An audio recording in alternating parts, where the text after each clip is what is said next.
Coucou tout le monde. Aujourd'hui, je fais une petite vidéo sur la thématique des enfants indigos, qu'on appelle bien souvent à tort des enfants hyperactifs. Quelle est la particularité de ces enfants qui bien souvent aujourd'hui sont des adultes, puisqu'il faut savoir que la catégorie d'âme, alors je rappelle bien qu'une âme, c'est une cellule comme une particule d'eau, avec une forme d'intelligence qui fait partie de notre organisme, qui influence en grande partie nos émotions, nos mémoires, mais que ce n'est en aucun cas une religion ou une croyance. Alors, par rapport à ces enfants, on en entend parler dans les enfants d'après-guerre, dans les alentours des années à peu près 50-60, où on se rend compte que le traumatisme a été peut-être bien plus conséquent que celui des dégâts occasionnés au travers des bâtis de ces après-guerres, du traumatisme de ces familles qui ont perdu leurs proches, mais que les mentalités sont différentes. Elles sont différentes au travers des enfants qui vont avoir une perception des choses qui ne sera plus tout à fait en adéquation avec ce qu'on avait jusque-là. Dans le sens où on attend, même encore aujourd'hui, d'un enfant qui se fonde dans la masse, qu'il évolue bien scolairement, qui ne se fasse pas remarquer, qui ait des petits traits de caractère, mais sans que ce soit trop prononcé, un enfant facile à vivre. Les enfants indigos ne rentrent pas dans ces catégories-là, il faut se le dire. Et déjà dès cette époque-là, on va avoir des mouvements un petit peu avant-gardistes de ces enfants qui sont devenus des adultes et qui vont faire bouger les choses. Le meilleur exemple que tout le monde connaît, ça va être la vague des années 70, le côté un peu peace and love, le côté où on se démarque, le côté où on a besoin de montrer que l'approche de la vie peut être différente que celle que l'on connaît aujourd'hui. Alors, je ne dis pas que tous ceux qui étaient en mode tranquille étaient forcément tous des enfants indigos, mais il y avait des initiateurs qui étaient dedans. Qu'est-ce qu'un enfant indigo pour faire simple? Et comment le reconnaître? Bien souvent, vers l'âge de 3-4 ans, on a le tempérament des enfants qui se prononcent avec des colères, des émotions qui sont intenses, un tempérament agité, sans peur, pas forcément sans réflexion, mais avec beaucoup de curiosité, une soif de savoir, une soif de comprendre, une soif de, de découverte. C'est un peu compliqué pour les parents, bien entendu, parce qu'il faut suivre le rythme. Et puis, c'est voilà, c'est des remises en question bien souvent aussi auprès de ceux-là, puisque on se demande qu'est-ce qu'on fait de mal, on se demande si ce qui leur est apporté est ce qu'il leur faut. Au jour d'aujourd'hui, on accompagne ces enfants-là. Il y a quelques années, on les classait dans la catégorie des hyperactifs. Hyperactifs parce qu'on disait que c'était plus simple. Bon, bah voilà, ils sont hyper agités, bah, ça fait partie de leur comportement, on peut pas faire grand-chose. On peut leur donner des petites choses, éventuellement bien chimiques pour essayer de les calmer. Certains essaient des techniques un petit peu plus douces, mais dans tous les cas, on tentait de venir à bout de ces différences de caractère qui pourtant sont très caractéristiques et faciles à reconnaître. Un enfant indigo va vraiment avoir son identité qui va se marquer à l'approche de 7-9 ans. Une fois que ce côté un peu fougue s'est tassé, puisque bah, forcément l'organisme il a un moment où il se raisonne, il y a un moment où il se rend compte qu'il est obligé de s'adapter à son environnement, notamment au niveau de l'environnement scolaire, même si ça ne lui correspond pas, ce qui peut provoquer pas mal de mal-être chez eux. Je vais vous expliquer pourquoi. Mais dans cette évolution, on a deux cas de figure. Soit ça va devenir des enfants qui vont être très, très scolaires, voire trop scolaires, dans le besoin de tout faire parfaitement, dans le besoin d'être appliqués, d'aller chercher des questionnements qui ne sont pas forcément indispensables pour les adultes. Soit on va être encore dans des tempéraments un petit peu colériques, un peu émotionnels, un peu instables, variables, difficiles, puisque un enfant, un ego ne mâche pas ses mots. Quand il a quelque chose à dire et quand il se sent en confiance avec ses proches, il ne va pas passer par 4 chemins pour exprimer ce qu'il ressent. C'est un enfant qui va voir les choses différemment, qui va vouloir défendre des causes euh, pour le côté sauvegarde, protection. C'est des enfants qui sont souvent proches de la nature, des animaux, qui vont trouver très injuste le côté alimentaire qu'on peut avoir aujourd'hui, par exemple carnivores, qui ne vont pas comprendre pourquoi on tue des animaux, pourquoi on les maltraite, pourquoi les personnes entre elles sont si dures, si fausses, si égoïstes, tout ce qui représente bien un peu notre société, même si heureusement elle évolue. Et ils vont voir ça avec beaucoup d'extrêmes. Et cet extrême est juste et justifié. C'est juste que quand ils sont dans ces âges-là, ils sont en entre-deux, ils sont un petit peu perdus entre le fait de devoir commencer à contenir leurs émotions pour s'adapter aux autres, en sachant qu'on ne peut pas tout dire, que tout n'est pas fait pour être exprimé. Et, et c'est là que on peut rencontrer encore un stade différent, un stade où ces enfants vont commencer à se refermer sur eux-mêmes, avec tous leurs questionnements. Ils vont avoir besoin de s'isoler, ils vont se sentir différents. Ils vont se sentir rejetés. Le côté sociable avec les autres va être difficile. Parfois, certains vont en échec scolaire aussi, puisque tout ce qu'ils prennent, tout ce qu'ils apprennent et prennent, ils n'en voient pas forcément la pertinence à juste titre, puisque quand on voit des choses, alors c'est une enseignante qui dit ça, mais tout ce que l'on apprend par cœur n'est pas forcément toujours ce qui résonne dans notre cœur. Et bien entendu, c'est indispensable pour le quotidien de savoir lire, de savoir écrire, de savoir compter, de connaître un petit peu son histoire, son passé, mais ils vont avoir des attentes qui vont être différentes. Ils vont avoir besoin de ressentir au travers des choses que quelque chose passe. Et ce quelque chose, ça va être difficile de le trouver au jour d'aujourd'hui, parce que les 3/4 de leur temps, et les passe enfermés entre 4 murs, à ressentir des émotions de camarades qui sont complètement différentes. Parce que oui, un enfant indigo est une éponge tripixel.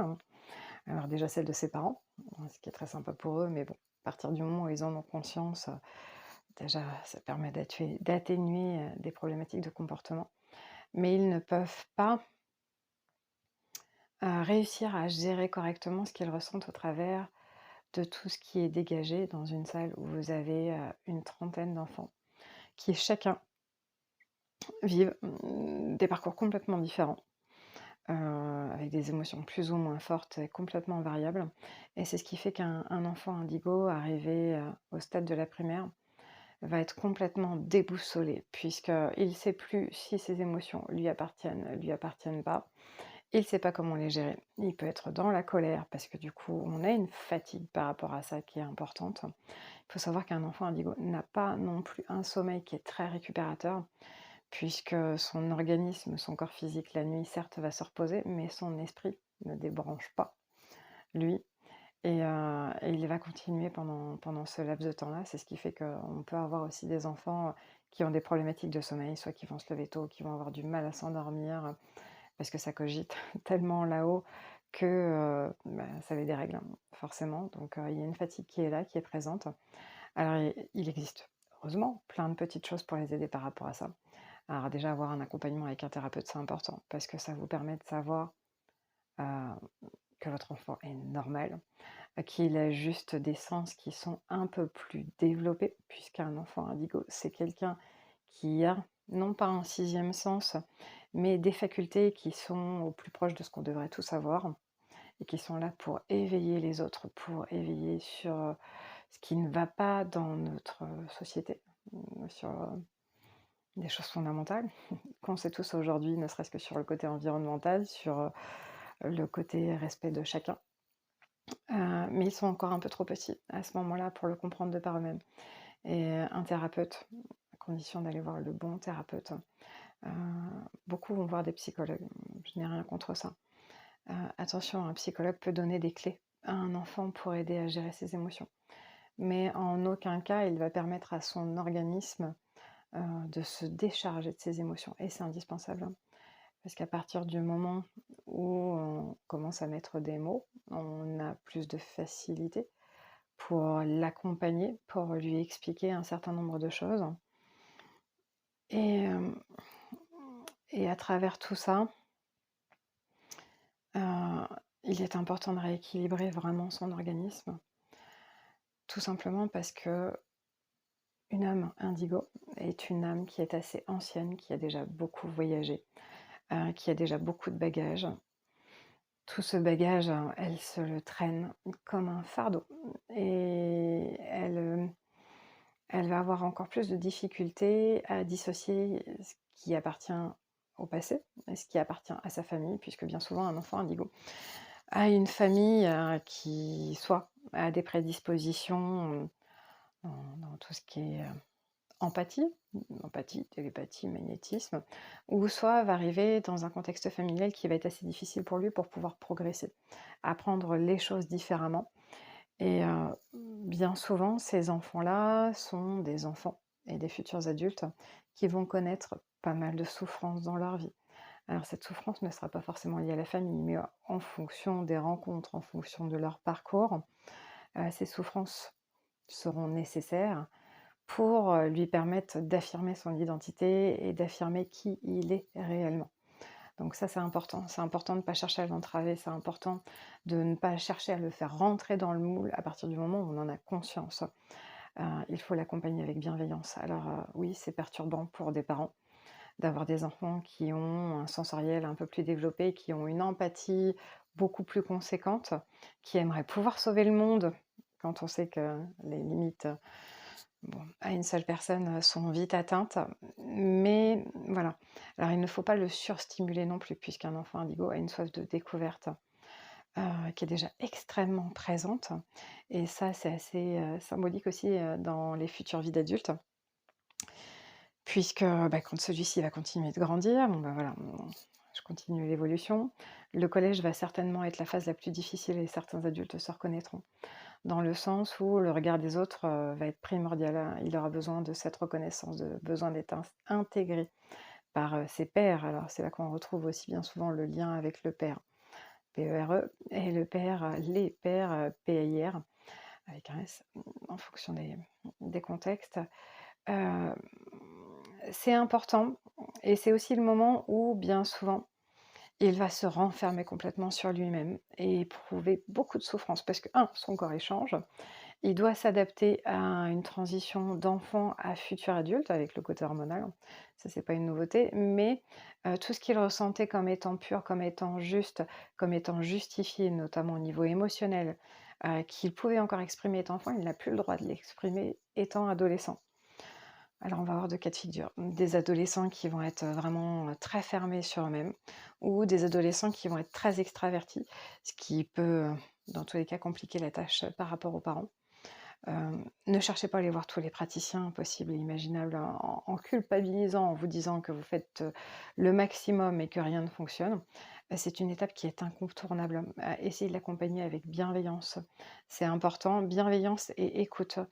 Mais en aucun cas, vous ne pourrez comprendre, sauf si vous êtes également indigo et que vous avez des enfants indigo, vous ne pourrez comprendre ce qu'ils traversent émotionnellement. Il ne faut pas non plus en avoir peur. C'est une étape nécessaire à leur future personnalité. Ils passent par ces remises en question, ces questionnements, à cette attente, à cette exigence d'eux-mêmes. Bien souvent, les indigos sont très créatifs, mais ils vont être aussi des éternels insatisfaits, un besoin de justice, un besoin de revendiquer les choses pour s'affirmer, pour se trouver. Et en même temps, paradoxalement, c'est souvent des gens qui sont très timides. Et donc bon, tout ça, ça forge leur identité. C'est à ces éléments-là qu'on peut les reconnaître. On ne peut que les accompagner avec bienveillance, par des thérapeutes de compétences aussi, qui sauront déterminer quelles sont ses capacités, parce qu'un indigo, bien souvent, va soigner par magnétisme par la suite, mais il n'est pas obligé de devenir magnétiseur. Je le dis souvent, on peut avoir des dons, mais ces dons, on peut les utiliser au travers de son activité de tous les jours, surtout si c'est quelque chose que l'on aime. Alors justement, en parlant d'activité, pour continuer un petit peu sur ces enfants indigos qui deviennent des adultes, le cadre professionnel est une sphère compliquée, puisque souvent, il a besoin d'expérimenter plein d'activités professionnelles différentes. Alors on va les trouver dispersés, on va avoir l'impression qu'ils ne savent pas ce qu'ils veulent et puis eux-mêmes dans un sens, ils ont l'impression de ne pas savoir ce qu'ils veulent. Ils vont toucher un peu à tout, ils vont essayer de tout, ils vont avoir du mal avec, l'autorité.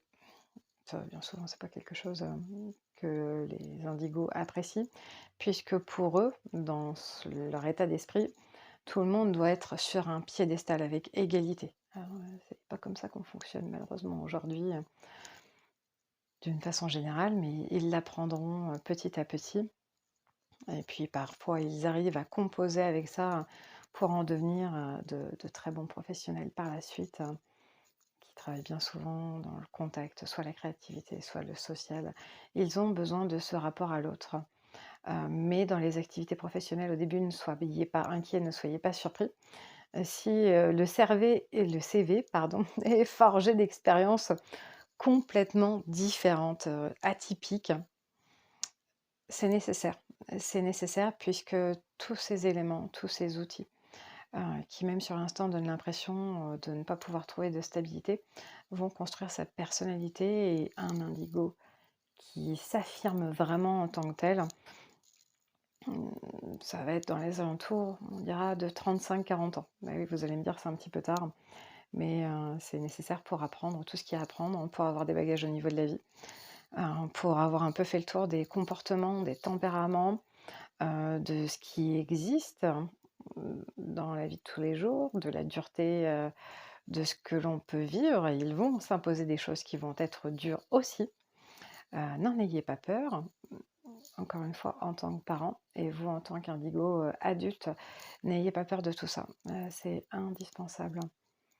Indispensable parce qu'à un moment ou un autre, quand vous aurez compris, accepté qui vous êtes ou quand ces enfants auront compris qu'ils n'ont pas besoin d'être aimés des autres pour s'aimer eux-mêmes. Et ça, c'est le plus compliqué, hein, même pour des personnes lambda.